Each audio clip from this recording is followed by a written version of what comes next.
Olá! Esta é a última parte do especial sobre os 50 anos da legalidade. Você confere neste programa uma entrevista com o fotógrafo Ricardo Chaves. Ele é filho de Hamilton Chaves, que foi assessor de imprensa de Leonel Brizola na época da legalidade. Ricardo Chaves era menino na época e tem nas lembranças da infância memórias de alguns episódios do movimento. Também, depois da coisa ter acalmado um pouco assim, me lembro de ter me levado pela mão ao palácio, ainda quando havia mobilização de gente em frente, e eu me lembro de ter chegado numa sacada lá, numa janela, e ter olhado para aquela aglomeração de pessoas e ter, o que me chamou a atenção, o que me gravou assim na infância, foi um jacaré empalhado, pendurado num galho de uma árvore lá. E esse jacaré que tinha escrito Denis, que era o nome do ministro da Guerra, Odile Denis. Claro, na época eu não entendi o que estava escrito, vi que tinha uma faixa com alguma coisa escrito, mas me chamou a atenção um jacaré empalhado pendurado num galho, assim. Mas era uma memória remota de infância, assim. Agora, depois, trabalhando como editor de fotografia aqui na Zero Hora, mais de uma vez eu fui levado a fazer pesquisas na pasta onde estão os negativos e as fotos dessa época.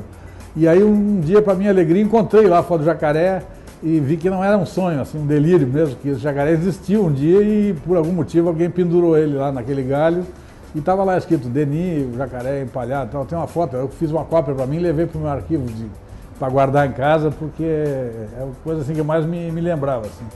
Seu pai, Hamilton Chaves, era assessor de imprensa de Brizola na época e foi o responsável por manter a rede da legalidade no ar. E nessa época, o governador Brizola, por ser governador, contava com o apoio da Brigada Militar, portanto com alguma força armada, mas contou principalmente com a população do estado, que foi mobilizada através de uma rede radiofônica, chamada Rede Radiofônica da Legalidade, que foi articulada, coordenada pelo menos, pelo meu pai, porque ele era o assessor de imprensa do governador na época, então ele foi o encarregado de manter essa rede funcionando no ar e tal. Essa rede deu sustentação ao movimento, ela tocava marchas militares e passava o tempo todo lendo manifestos e proclamações, enfim, comentando posições políticas de autoridades daqui, do centro do país e mantendo a população informada sobre o que estava acontecendo. E ela foi decisiva na mobilização da opinião pública gaúcha aqui e isso, como foi um momento muito marcante da política,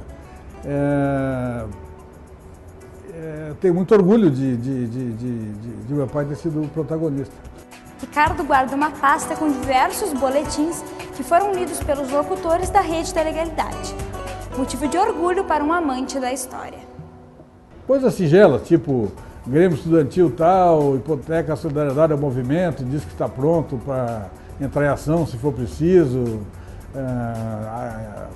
Tipo o sindicato dos alfaiates, não sei o quê, esse tipo de coisa assim. E também tinha durante a programação da rede radiofônica, que transmitia durante 24 horas, além de marchas militares e esses boletins, tinha também uma espécie de ponte da amizade, assim.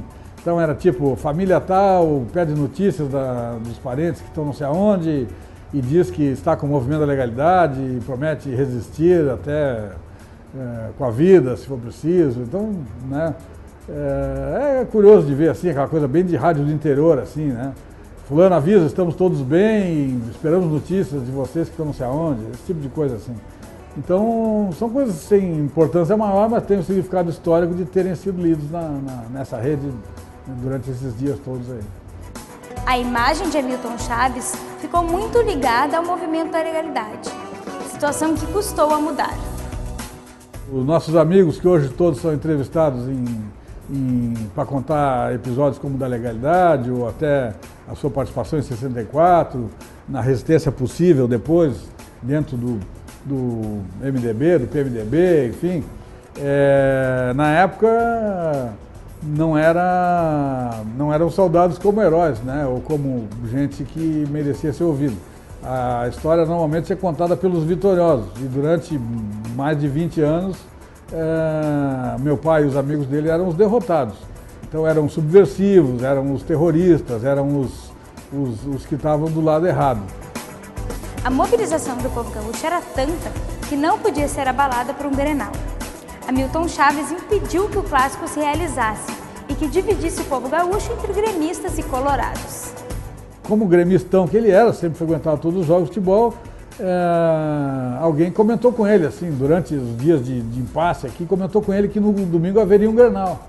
E imediatamente caiu a ficha, né, dele que se esse Grenal houvesse, o Estado ficaria dividido provavelmente, entre derrotados e vencedores. E isso não era conveniente no momento que estava se fazendo um esforço enorme para manter a coesão de todo mundo do mesmo lado em defesa da Constituição, né.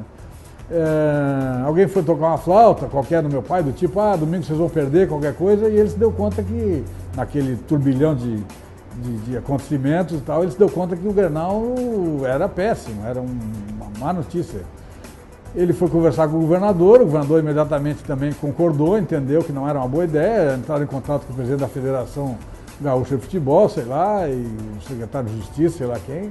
Alguém solicitou que o jogo fosse adiado e prontamente foram atendidos, claro, o governo do estado pedindo, foram atendidos e o Grenal não se realizou. Então, é engraçado assim que meu pai seja um dos responsáveis por um dia um Grenal não ter saído. É curioso.